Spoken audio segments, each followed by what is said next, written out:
jërë ngeen jëf ñu ngi leen di nuyu di leen jaajëfal saa su ne di kontaan ci ànd bi ngeen di ànd ak suñu télévision locale Tassar TV di leen dalal jàmm ak suñu émission vendredi santé tey nag vendredi santé dafa war a accueillir des partenaires AMREF nga xam ne moo fi yónnee ay éléments daal di ñu mun a waxtaanee sur les violences basées sur le genre tey nag ñu war a def face à face avec des filles des femmes leaders nga xam ne ñoom ñooy mener combat boobu noonu ma am sama wet Awa Diassi la présidente des jeunes pour la lutte contre les violences basées sur le genre Awa.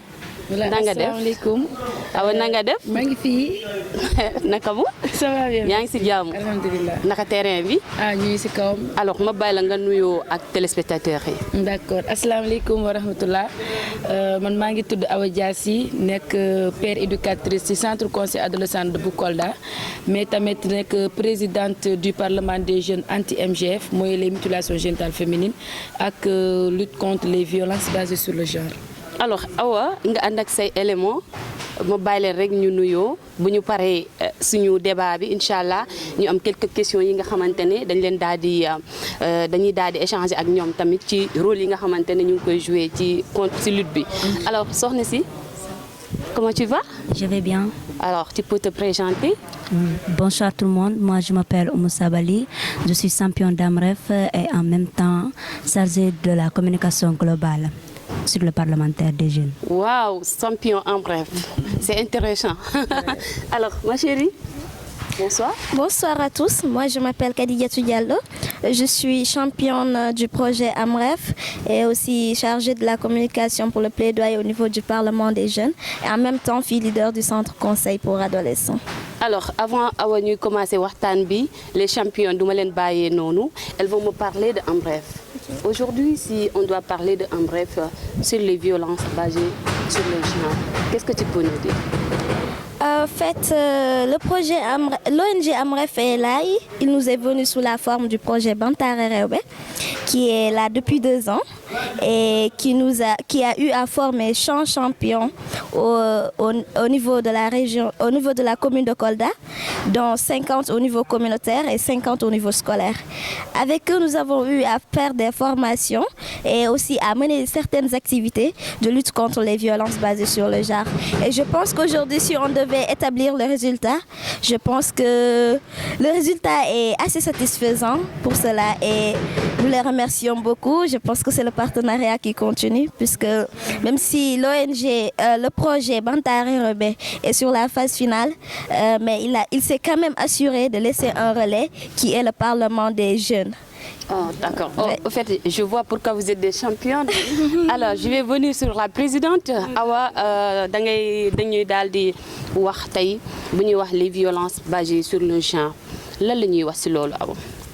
Voilà donc tontu bi dam see sawar a laaj bi dam see sawar a tontu ndax dafa nekk combat boo xamante ni ñun loolu la ñu yàgg combattre fii ci Kolda parce que bi ñuy commencé c'était avec les clubs de jeunes filles bi nga xamante ni centre conseil ado moo ko mettre en place ñuy tey ñu dem ba ñu am ay partenaires comme AMREF mu am benn programme bu mooy programme projet Bantare bi nga xamante ne dafa ñëw comme ni ko Kadiatou waxee mu ñëw former ñu woon ñu yoon bi woon ñu les différents types de violence donc ci loolu nag depuis boobu ba tey ñoo ngi def ci ay combats pour au moins permettre aux gens permettre aux filles et aux femmes d'avoir la liberté donc violence basée sur le genre buñ ko war a définir ci en français dañuy ne c'est la violence d'abord c'est tout acte exercé sur une personne sans son consentement donc violence basée sur le genre dañuy ne rek benn métital la bi nga xamante ni dañ koy teg doomu aadama bi nag amul góor amul jigéen muy góor bépp doomu aadama bi nga xamante ne tey da nga ko teg métital donc loolu dañ koy considérer comme violence basée sur le genre. alors loolu nag mooy les violences basées sur le genre des fois bu ñu ko déggee suñu xel day dem automatiquement ci jigéen ñi comme ni nga ko waxee toute forme de violence tey est-ce que góor ñi bokk nañ ci tamit. Bon, bien sûr que buñ ne genre on fait allusion aux femmes et aux hommes mais boo xoolee tey sur 50 victimes boo xoolee les 40 sont les femmes ñi si gën a sonn ñi si gën a les plus violentées ce sont les femmes et les filles raison pour laquelle à chaque fois bu ñu waxee waxu violence basée sur le genre les femmes sont plus devant que les hommes parce que tout simplement ñun ñooy gën a yëg métital yi te ñun la ñuy gën a teg métital yi de raison pour laquelle jigéen yi ñoo si gën a taxaw jigéen yi ñoo gën a nekk ci kanam pour xeex combat bi ndax ñoo si gën a sonn xale yi jigéen yi tamit la même chose raison pour laquelle ay club wala ñun suñu parlement à chaque fois bu ñu amee ay activités jigéen ñi ñoo si gën a bëri déjà mais à chaque fois bu ñuy def activité on met à l'avant les victimes c'est-à-dire ñi nga xamante ni elles ont été victimes de violence comme par exemple de l'excision wala nga nekk. waaw dëgg la donc balaa ngay egg foofu noonu ma xam ne tey sama invité bi moom macha allah elle a tellement d'idées waaye nag dañuy daal di suivre rek li nga xamante ni loolu moo am donc. Combien de types de violence moo am parce que commencé nga di ko citer déjà. waaw d'accord allez-y. bon violence yi dañoo bari franchement mais bu ñuy mën a citer dañuy citer violence verbale mooy violence bi nga xamante ni saaga nit dafa doon saaga nit wax ko wala wax ko loo xamante ni neexu ko saaga la mais tamit violence la violence physique am na par exemple dóor xale wala dóor jigéen wala dóor jëkkër ki muy dóor jabaram loolu violence la mais tamit ci violence physique mën nañ ci loger excision mooy xarfar xale yi jigéen yi parce que ci physique bi la ci yaramam la mais tamit am nañu violence économique nag buñ koy wax on fait allusion au couple par exemple tey jabar ak jëkkëram ñu ngi ci kër jëkkër ji am xaalis ñëpp xam ne am na xaalis mën na dundal famille bi mais ku jëkkër ki day privé jabaram di ko jox dépense wala di ko fajal ay soxlam économiquement daf koy violenter mais tamit am nañu violence psychologique na peut-être nit ñi ràññewuñu ko bu baax mais tey moo nekk di sonal nit ñu bëri parce que da ngay gis koo xamante ne moo ngi ci kër moo ngi solo ba mu rafet moo ngi gën bu génnee nga ne diw de rafet na mais fekk lu muy dund ci kër gi lu yàlla xam doy na par exemple ngeen nekk wujju fekkee ku jëkkër ki day jël sa ay di ko jox keneen ki xam nga loolu mënoo dem ci chef de quartier nga ne ko sama jëkkër de lii la may def mais psychologiquement ça joue donc loolu dafa doon loo xamante ni violence la bi nga xam ne day sonal nit ñi mais surtout jigéen ñi mais tamit am na violence conjugale mooy déjà économique ak violence physique déjà wax naa ko donc pour tënk violence yooyu noonu bëri nañ et yooyu noonu moo gën a bëri ci loo xamante ni moo gën a feeñ. alors tey les causes su ñuy wax cause lan mooy cause violence yi pour yow lan moo tax violence yi bëree noonu.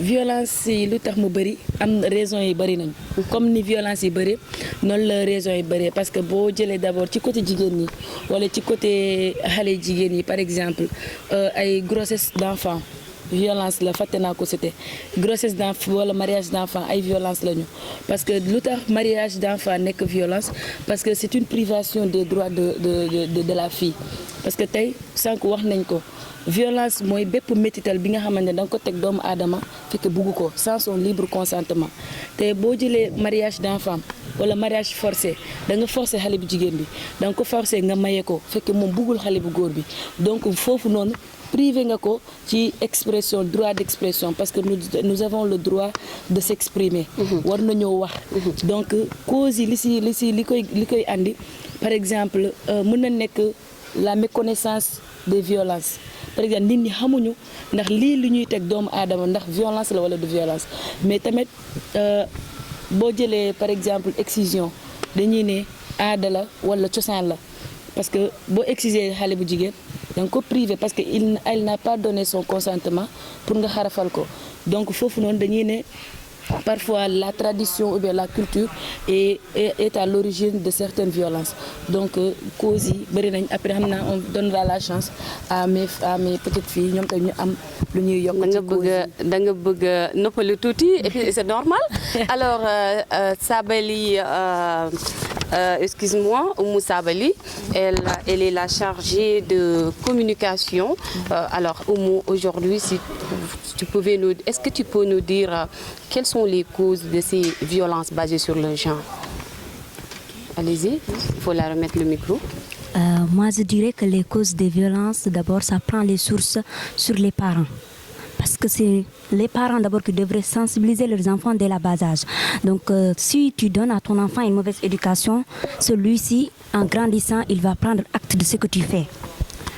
C'est-à-dire que les enfants dans leur esprit, c'est comme une éponge qu'on peut plonger dans l'eau et il ne va faire qu'absorber la quantité d'eau qui est là-bas jusqu'à qu'il s'épuise. Donc, en matière quand on va parler des violences, leur source, je dirais que c'est les parents parce que c'est les parents qui montrent. L'enfant ne fait que ce qu'on le montre. Alors, tu veux dire par là que, par exemple, un enfant qui voit son père en train de battre sa maman, lui aussi, il va... Voilà. Quand il va grandir et qu'il n'a pas l'humour et qu'il n'a pas une bonne éducation, il va le faire. Mais au contraire, si ce qu'on fait à sa mère le fait mal, lorsqu'il va épouser une femme, il va tout faire pour que cela ne puisse pas arriver à sa femme aussi. Mais si ce sont des enfants qui sont rancunières, ils peuvent le faire. Parce que si on voit, il y a des garçons à qui tu sais, eux, vu qu'ils savent que quand ils sortent, ils draguent les filles, et ce qu'ils font avec eux, ce n'est pas bien, ils disent à leur sœur à la maison, je ne veux pas te voir avec tel, ne fais pas ceci. Alors que eux, quand ils sortent, ils le font. Et ce qu'ils font aux sœurs d'autrui, c'est ça qu'on fait aussi à leur sœur. Et cela ne leur plaise pas. Donc moi, je dirais la source des violences, ça vient par rapport à l'éducation qu'on nous donne. Alors, Oumou est en train de défendre les femmes, mais nous savons tous que aussi il y a des femmes qui battent leur mari là-bas. Est-ce que, alors notre sœur Kadidiatou, est-ce que tu peux prononcer sur ça? Bon, effectivement, comme toute chose, il y a toujours des exceptions. Donc, dans ce cas, les exceptions, il y a des femmes aussi qui se comportent mal avec leur époux. Mais bon, ça aussi, c'est un autre débat. Parce que nous, aujourd'hui, nous sommes là, c'est parce que nous avons constaté que les femmes sont beaucoup trop victimes de violences. Et nous savons tous que si la femme n'est pas épanouie, une société ne peut pas avancer. Donc, pour notre génération, pour les générations à venir, il faut que la femme se sente libre, il faut qu'elle se sente épanouie pour que nous puissions vraiment développer. Et aussi, bon, comme l'a dit ma soeur tout à l'heure, ça dépend de l'éducation. Parce que quand nous partons avec les grossesses précoces, il y a des filles qui sont violées et d'autres qui se donnent volontairement aux garçons. Et ça, c'est aux parents de revoir les mesures sur les bases sur lesquelles ils sont en train d'éduquer leurs enfants. Donc, parce que l'éducation, ça ne se limite pas seulement à l'école. Mais il y en a certains parents qui l'ont oublié. Ils amènent leurs enfants à l'école, ils disent que l'école va tout faire à leur place. Donc, il faut qu'ils se reprennent en main, qu'ils essayent vraiment d'élever leurs enfants avec une bonne éducation, du mieux qu'ils peuvent, car ce sont ces enfants qui sont appelés à être l'avenir de demain. Merci beaucoup. Merci Kadidiatou. Awa ñu ñëwaat rek ndax dégg nañu li nga xamante ne nos petites sœurs wax nañ ko. Alors tey les conséquences. Conséquences yi déjà su ma jëlee côté excision déjà moo gën a nekk suñu combat bi mooy excision dafa nekk pratique bi nga xamante ni fii lañ ko fekk certes. mais tamit dañuy ne suñu aada la suñu cosaan la mais dafa nekk pratique bi nga xamante ni ñun scientifiquement il est prouvé que excision dafay sonal jigéen mais tamit ñu dellu parce que lépp looy def da nga koy def sa diggante ak yàlla mais tamit bépp combat bi ngay def da nga koy def fekk da nga ci am ay sources yu baax ay informations yu leer donc excision bi ñu demee ci côté scientifique ñoom dañoo wane ni dafay sonal jigéen parce que pour lan mooy loolu lu ñuy génnee ci jigéen mooy lu ñuy wax clitoris dafa nekk centre bi nga xamante ne dafay regrouper foofu la nerfs yi di regrouper les plus de 17 nerfs de la femme se regroupent au niveau du clitoris maintenant boobu noonu bu ñu ko génnee bu ñu ko daggee dafa mel ni centralu courant nga boo génnee centrale bi xam nga courant du am ci dëkk bi donc fonctionnement jigéen bi dafay manquer ce qui fait que ku jigéen ki day manquer plaisir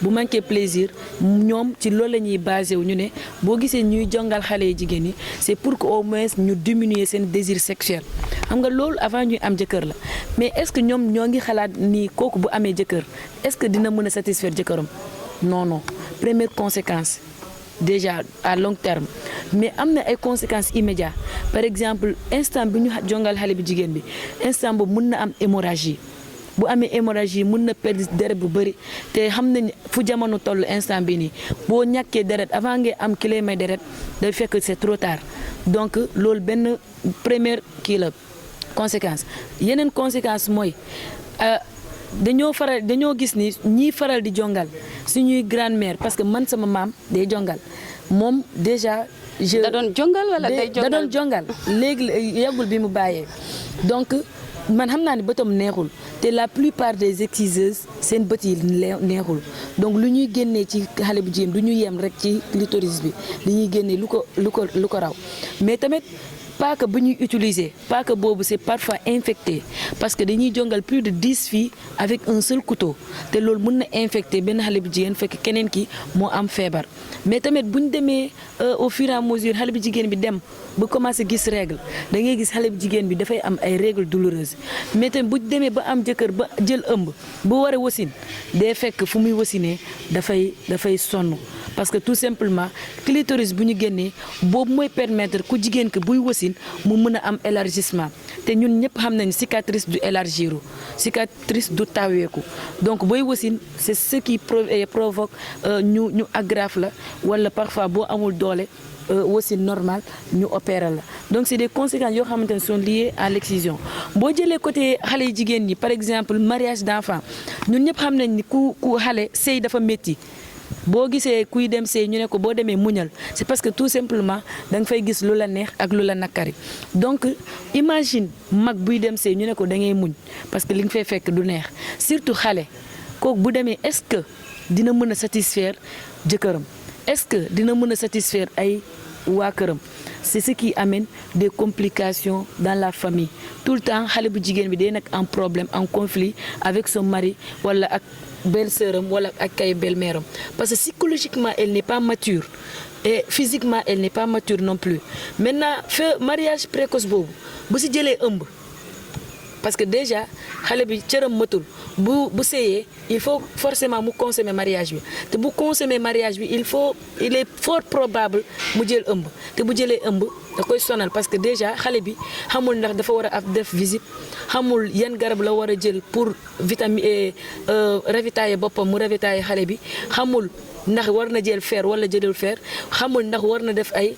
visitom ay nu mu tudd sax visite prénatale donc dafa nekk ay conséquences yu bëri mais tamit boo xoolee mooy abandon scolaire xale jigéen ñi parfois ñii wax nañ ko c'est causé par peut-être les manques de moyens mais xale yi bu ñu bàyyee école ñu toog defuñu dara déjà loolu na je pense que violence la parce que dugaluñu leen daara dugaluñu leen métier alors que xale dafa war a am loolu na dafa war a am éducation ci kër gi wala tamit nga dugal ko école wala nga dugal ko daara nga dugal ko foo xam ne day jàng métier donc loolu noonu yëpp bu ñu ko jëlee conséquences dañoo bëri c'est ce qui a amené aujourd'hui les femmes peut-être ñu bëri ñoo ngi fii dañuy am violence psychologique mais duñ ko mën a wax parce que lu tax boo waxee ñu ne la yow da ngay sëy muñal fekk yow li ngay dund ci sa biir sëy yàlla rek ko xam wala est-ce que yow biñ la mayee sëy est-ce que bëgg nga kiñ la may loolu mu ngi lay traumatiser donc ce qui fait que femme bi bu demee ba révolté ñu ne divorce dañuy ne divorce yi ñoo gën a bari mais est-ce que on prend le soin de voir qu'est-ce qui a causé les divorces donc conséquences yi dañoo bari te buñ ko naree lim du jeex mais conséquences yu ci gën a fës mooy que ça des privés la plupart des violences privent la liberté à la femme privent les femmes la liberté d'expression moo tax tey comme Kadiatou ni mu ko waxee ñun ñu jug ay ndaw lañu certes xamuñu dara certes mais dañoo jàng yenn affaire yoo xamante ne tey jigéen ñi dañoo war a am liberté d'expression liberté d'expression nag cela ne veut pas dire li la neex nga wax wala li la neex nga def mais liberté la mooy fi nga war a wax ñu jox la sa cër nga wax fa parce que boo xoolee ci ay kër sax ay parents wala ay góor bu ñuy jël ay décisions par rapport à l'enfant on ne consulte pas les femmes on ne consulte pas les enfants on ne consulte pas les filles alors que bépp doomu aadama am nga li ngay wax lépp lu am ci kër wala lépp lu am ci société xale am na lu muy wax jigéen am na lu muy wax te déjà gis nañ ni suñuy politique ci suñuy activité sociale ci suñuy activité ay organisation bu ci jigéen bokkul affaire bi wax ma du dox mais dafay am ay gàllankoor donc raison pour laquelle il faut ñu dooleel jigéen ñi il faut ñu jox jigéen ñi le pouvoir d'exercer leur capacité de faire parce que jigéen mën na li ñuy naan derrière chaque grand homme il y a une grande dame c'est parce que la dame elle est grande raison pour laquelle que l'homme aussi est devenu grand donc c'est ce pouvoir là que nous voulons qu'on remet aux femmes c'est ce pouvoir là qu'on veut qu'on remet aux filles que nous puissions montrer notre pouvoir de faire ndax suñu développement si ñun la dépendre waaw d'accord balaa moo mën a développer il faut mu am ay jigéen yu taxaw ay jigéen yu am intelligence ay jigéen yoo xam ne am nañ capacité de faire des actions pour développer leur communauté. Alors conséquences yi bëri nañu tey awalaa daje moo waral débat bi neex gudd alors bëri nañ trop conséquences yi ba yëkkati nga ay débat yu bëree foofu noonu yaakaar naa incha allah suñu émission bi dina continuer alors on va venir c'est notre sœur Kadidiatou alors Kadidiatou vous en tant que chargée de communication chargé du plaidoyer. Alors, quelles sont les stratégies que vous avez mises en place pour lutter contre ces violences-là? Violences basées sur le genre. Je vous remercie beaucoup. Comme elle a dit tout à l'heure, quand on parle de violences basées sur le genre, d'autres ont tendance à dire qu'on parle seulement de femmes. Oui, on parle de femmes parce que c'est ce qui est fait aux femmes qui apparaissent le plus. Mais les hommes aussi ne sont pas exclus. C'est pourquoi nous, le Parlement des jeunes, avec le plaidoyer, nous avons tout d'abord misé sur les autorités. Parce que ce sont eux qui sont chargés de gérer notre communauté. Ce sont eux les responsables, ce sont eux les dirigeants. Et ces dirigeants ont été élus par le peuple, ce même peuple victime de ces violences, ce même peuple ce même peuple ignorant les méfaits de ces violences. Donc nous voulons leur soutien, leur accompagnement, parce que sans eux, ça ne peut pas se faire. Ils sont la voix de ce peuple. Donc nous comptons aller vers eux pour qu'ils nous aident à nous faire entendre. Donc, depuis que vous avez commencé le combat, vous n'avez pas été envers les autorités? Le Parlement a été installé il n'y a pas longtemps. C'est pourquoi nous sommes sur le processus. Et dans pas longtemps, nous avons essayé d'établir un bilan pour voir comment est-ce qu'on va faire. Mais pour l'instant, la priorité, ce sont les autorités. Ensuite, nous allons élargir. Ensuite, nous allons aller vers la communauté. La liste va s'élargir. Vous êtes prêt à entrer dans les maisons pour communiquer avec les familles, pour voir est-ce que exactement ce que vous êtes en train de rechercher existe sur les familles? Oui, si possible. Nous allons établir les moyens pour pouvoir le faire. Parce qu'il y a des sujets pour lesquels la communauté considère comme étant tabou, comme par exemple si nous prenons l'exemple des mutilations génitales féminines. C'est pourquoi la stratégie du projet AMREF en utilisant ces victimes ou bien ces anciens pratiquants de l'excision pour essayer de convaincre les gens, je pense que c'est une bonne méthode. Parce qu'aujourd'hui, seule la personne victime d'une violence peut vraiment nous dire ce qu'il y a dedans. Moi, je suis là. Bon, je ne suis pas victime d'une quelconque violence. Donc, si on me le dit, je vais juste prendre ça comme un jeu. Mais si la personne victime de cette même violence vient devant moi, m'explique les faits, m'explique les choses, donc je pense que ça aussi, c'est une bonne stratégie. Oui, une bonne stratégie pour vraiment aller de l'avant. Car notre combat, nous ne comptons pas nous limiter. Tant que nous avons la possibilité de pouvoir combattre, nous allons y aller. Car avec votre âge? Avec notre âge, oui. Imaginons qu'avec votre âge, vous entrez chez moi pour communiquer avec moi. Oui. Comment est-ce que vous comptez le faire? Tout d'abord, ce qui est essentiel, c'est le respect. Parce que tu ne peux pas te présenter devant la maison d'un imam, habillé n'importe comment et tu dis que tu veux parler, ça, tout d'abord, ce serait un manque de respect. Et nous avons eu à être formés sur ça, sur comment parler avec nos aînés. Donc, nous savons les différentes stratégies que nous avons à utiliser. Et oui, nous avons un objectif en vue. Donc, nous n'allons pas jouer avec. Nous allons essayer de faire de notre mieux et non pas essayer de faire des choses vulgaires car nous voulons nous faire entendre. Alors, AMREF a très bien préparé ces jeunes filles. Alors, Oumou, le plaidoyer, quand on parle de communication, on pense automatiquement au plaidoyer, ce qu'elle vient de dire. Est-ce que vous avez quelque chose à ajouter? Oui, j'ai quelque chose à ajouter parce que dans la communication, il faut savoir qu'il y a 3 points fondamentaux. Le premier point, c'est le point d'entrée. Le deuxième point, ce sont les cibles. Et le troisième point, c'est le point de sortie. Et je vais vous expliquer en 3 étapes ces points. Le point d'entrée, c'est d'abord avoir le message à évacuer. Car partir sans avoir un message à évacuer, ça n'est pas une communication. Parce qu'on ne peut pas arriver dans un plan d'action. Par exemple, si on n'a pas de cible, on n'a pas d'acteur, on n'a pas de ressources, le plan d'action ou bien la feuille de route n'est pas encore prête. Donc, l'essentiel, c'est le message. Quand il y a le message, il faut savoir aussi comment dire le message. Parce qu'on ne peut pas arriver dans une maison et dire « Bonjour, il faut stopper les violences ». Certes, ils vont t'entendre, mais personne ne va t'écouter parce qu'entendre et écouter, ça c'est deux.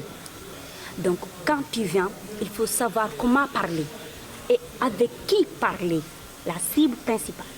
Parce qu'on ne peut pas partir là où il y a un débat, là où il y a des jeunes qui sont en train de parler avec du thé, en buvant, faisant n'importe quoi, et tu leur dis j'ai un message pour vous, il faut arrêter les violences basées sur le genre. Ce n'est pas le problème, mais il faut parler à qui tu sais, lui il peut t'aider pour arranger ton problème. Donc, comment reconnaître celui-là qui peut... C'est justement les autorités. D'accord. À qui tu sais, comme tu viens de le dire, les autorités. C'est eux qui sont les cibles. Parce que c'est eux qui peuvent nous aider à aider les autres. Quand ils nous aident, quand ils apportent leur aide, nous en retour, on va aider les victimes. Par exemple, je vous donne un exemple aussi simple. Quand je veux dire des personnes, arrêtez les violences. Je vais d'abord partir à ma cible principale. Je vais l'expliquer en la disant, voici les causes de la violence, voici les conséquences et voici les solutions que j'ai apportées pour que celles-ci soient éradiquées. Et pour cela, il me faut votre aide. Et il va me poser pas mal de questions que je vais répondre. Parce que c'est en répondant qu'il saura où sont mes objectifs, qu'est-ce que je vais faire et pourquoi je veux le faire et pourquoi j'ai envie de le réaliser. Parce que tout simplement, il y a des femmes, des filles, des hommes, des garçons, même des enfants qui ne sont pas épargnés dans toutes ces violences que nous connaissons bien. Comme lorsqu'elle a dit sur les mutilations, que la fille elle est excisée et qu'il y a du sang qui sort et que l'écoulement est très grave. Mais là, nous savons très bien que les exciseuses ne vont pas oser partir à l'hôpital pour leur dire mon enfant est excisé et elle est en train de saigner gravement, il faut que vous la soignez. Parce qu'ils savent qu'il y a la loi. Il y a la loi qui est là-bas. Et cette loi, une fois qu'ils vont arriver, ils vont la prendre, la maintenir et la mettre en prison. Donc ils savent que l'enfant là, ils ne peuvent pas la sauver. Au contraire, il n'y a que la mort qui l'attend. Alors, mettre en prison, aujourd'hui vous entrez dans une maison, vous trouvez un mari en train de battre sa femme. Est-ce que vous allez réagir automatiquement? Si, moi, selon moi, c'est pas les autres. Comment est-ce que tu vas réagir, Oumou? Je vais réagir. Je sais que je suis petite et que je ne peux pas tout faire. Même si je n'ai pas toutes les capacités, mais au moins je connais des gens qui sont capables de le faire. Comme mon CCA, il y a tonton Babacar qui est là-bas. Je peux l'appeler, le prévenir qu'ici, il y a quelque chose d'illogique qui se passe. Et cette femme, elle a besoin d'aide. Même si je ne le fais pas visiblement, mais je peux le faire anonymement. Et les gens pourront la venir en aide. Et on peut même poursuivre l'homme à justice. Et la femme, elle... Je sais qu'il y a des femmes à qui tu sais, vraiment, je vous jure, elles ne sont pas du tout. Hein? Je ne dirais pas courageuses, mais ils sont très timides. Il y a la timidité en eux. Elle se fait violenter tout de suite. Elle se lave, elle porte ses habits et elle sort. Personne ne sait qu'elle est violentée. Et la plus grave de tout ce qui est grave, c'est que quand on vous fait une violence, que vous vous taisez. Parce qu'on a dit dans un dicton, qui veut un œuf, volera un bœuf. Qui garde une violence, sortira les conséquences. Parce que si tu gardes une violence qui te fait mal tous les jours, il te blesse, il te maltraite, or que tu as des enfants qui sont là et qui devraient être demain quelque chose, mais ça peut attendre non simplement à toi, mais aux enfants aussi. Parce que si c'est un enfant comme moi, qui aime sa mère plus que tout, je ne peux pas, même quand je pars à l'école, je vais penser que mon père fait à ma mère à la maison tous les jours, comment il la violente. Et je ne peux pas réfléchir. Il l'avait dit plus tôt et qu'on avait eu une solution à ce problème. Peut-être que nous ne serions pas venus jusqu'ici, jusqu'à la mort. Voilà. D'accord. Donc la violence aussi peut conduire à la mort. Alors suñu temps bi jeex na vraiment macha allah alors je sais que on va applaudir pour Amref ou pour CCA ou bien pour vous deux ou pour vous trois parce que ce que je vois les Koldois am na xale yi nga xamante ne dañoo xarañ lool nga xam ne elles sont sorties de Amref et de CCA alors Awa Diassi nga xam ne yaay ndey mbilli mi noonu lañ koy waxee ak sama olof bi donc voilà dama lay bàyyi rek nga tàggatoo ak waa Kolda ban message ngay jox waa Kolda ci li nga xamante ni moo jëm ci sur les violences basées sur le genre. Violence bi message bi may joxe waa Kolda par rapport aux violences basées sur le genre mooy que juste ñu bàyyi xel ci lu bëri parce que tey ñun li ñu tax a jug déjà d'abord c'est peut-être comme sànq ni ma ko waxee nit ñi ràññewuñu les différentes violences bi nga xamante ni moo nekk ci violence basée sur le genre ñun dañuy ñaan nit ñi ñu dem vers les structures yi nga xamante ne tey dañuy yëngu ci côté violence basée sur le genre dañuy yëngu ci côté protection des enfants des femmes et des filles pour ñu xam quels sont les types de violences yu am ndax pour nga mën a xeex dara il faut nga xam ko donc boo ko xamul doo ko mën a xeex peut-être keneen xamul ni dóor jabaram violence la peut-être keneen xamul ni dóor doomam sax violence la parce que tout simplement boo ko dóoree da nga koo dóor te bugg ko donc ñun loolu la ñuy ñaan mais li may beneen message bi may ñaan mooy ñun dañuy présenté wu d'abord mooy que ñun parlement ñoo ngi fii am na club de jeunes filles am na parlement bi nekk fii bi nga xamante ni yàggul bi ñu ko créé ñun tey suñu objectif mooy lan c'est permettre aux femmes et aux filles d'avoir leur liberté d'expression de un. Deuxièmement mooy que les femmes et les filles aient cet accès facile aux instances de décision parce que c'est inconcevable tey ñu def ay organisation ñu def ay programme ñu jël ay jigéen saa su ne di leen solloo ay nurole di leen solloo ay t-shirt di leen solloo ay badge comme si que ñun on ne signifie rien dans ce programme alors que tey lépp lu dox jigéen moo ko doxal lépp képp ku fi falu jigéen moo la fal parce que góor ñi lu ñuy mobiliser jigéen dañ koy mobiliser lu ko raw donc il faut qu'on montre cette importance à la société que ñun on n'est pas là juste pour porter des t-shirts ou bien faire du sabar wala bu soirée amee ñu dënk ñu ko non on veut les places fi nga xamante ne fa la ñuy jëlee ay décisions par exemple tey ñun dañuy remercier mooy place bi nga xamante ne mooy madame Danfa bi mu occupé fii Kolda parce que déjà ça montre le pouvoir de la femme ñëpp dañ foogoon ni tey bu nekkee député wala bu nekkee adjointe au maire dara amul lu muy def mais tey elle défend les causes de la population koldoise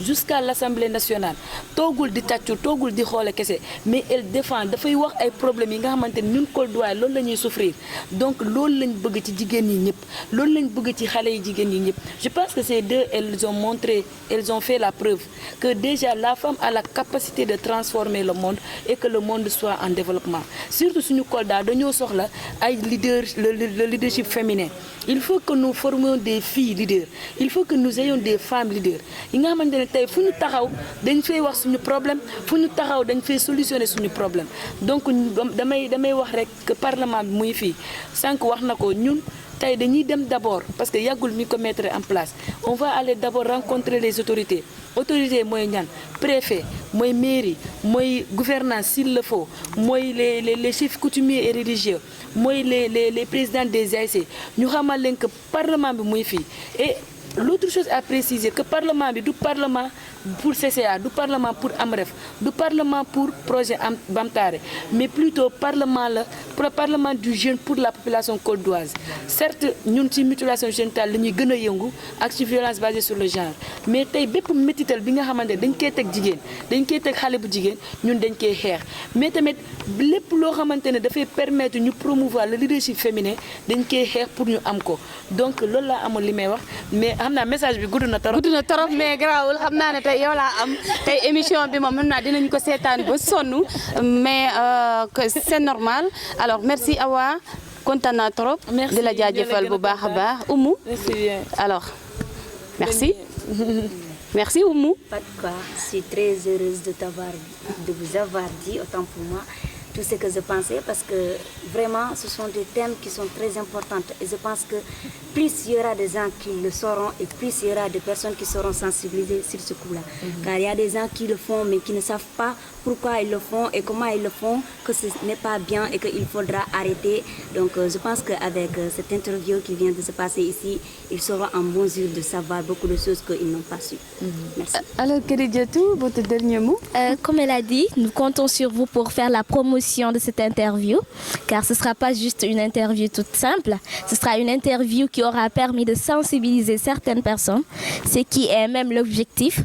Et nous espérons avoir la possibilité de pouvoir repasser autant de fois que vous le pouvez, car le combat continue, on ne va pas se limiter là. Tant qu'il y a la violence, le combat va continuer. Donc merci beaucoup. Merci. C'était un réel plaisir. Merci à vous tous. Merci à les techniciens de TASAR qui ont alors en tout cas fait des efforts pour pouvoir réaliser cette émission. Alors merci aux téléspectateurs TASAR TV. À la prochaine, c'est une émission Vendredi Santé.